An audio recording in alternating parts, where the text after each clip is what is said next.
This diagram is called a pedigree.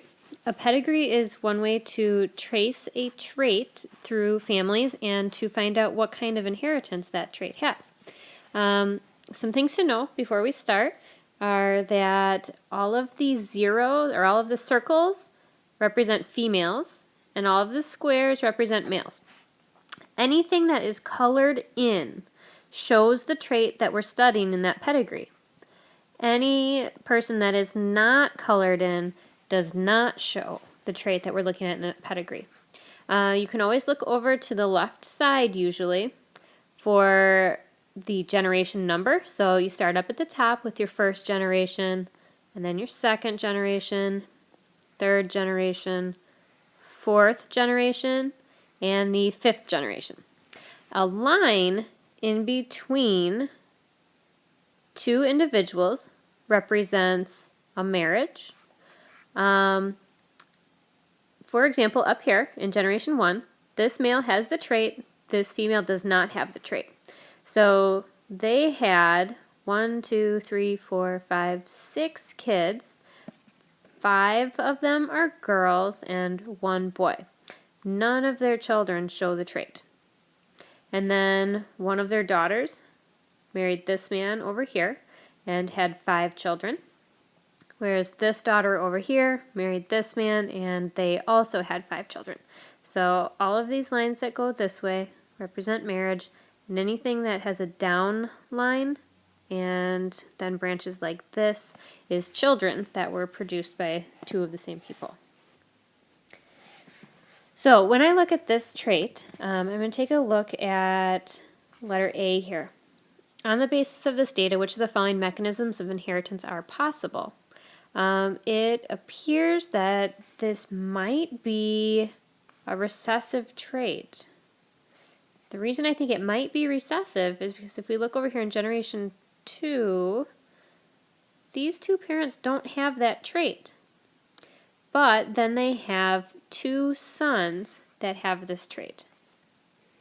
I see the same thing happening over here in generation 4. They don't have the trait, but then all of a sudden their children have this trait. Over here, don't have the trait in either parent, child has the trait, and we see that continue in 2 other families. Let's see, it might also be sex-linked recessive because what I'm noticing as I study this pedigree is that it really is only showing up in males. All of these affected individuals are male and none of the females appear to be affected. So for B here, I think that I would go with sex-linked recessive. And remember that sex-linked recessive means that it is carried on the X chromosome, and that females will be XX while males will be XY. So when I look at letter C, what is the genotype of female A? So that is this one right here. So female A got an X chromosome from her father who would have been affected by this trait. So female A's father's genotype probably was recessive like that.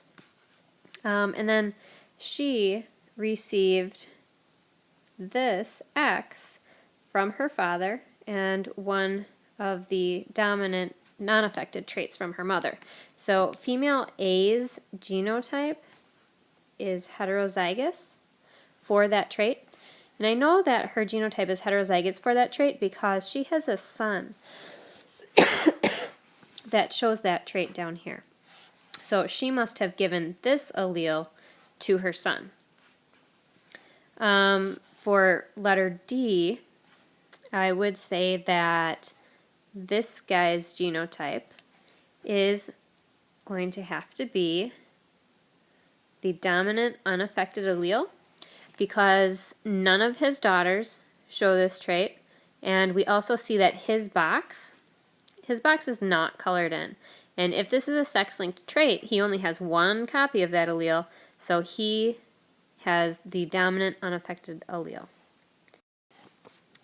Now for letter E, like we talked about, it is possible for a female to have a sex-linked trait, but because they have the two X's, it's less likely.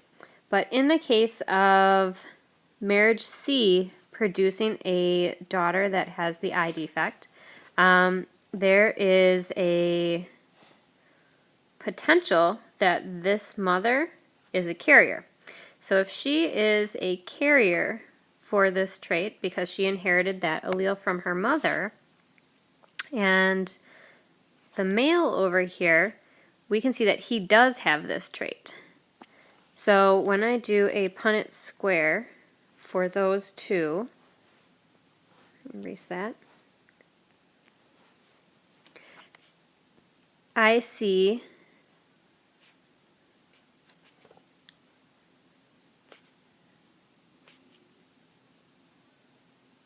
that we have a little bit more potential here for more children to have this trait.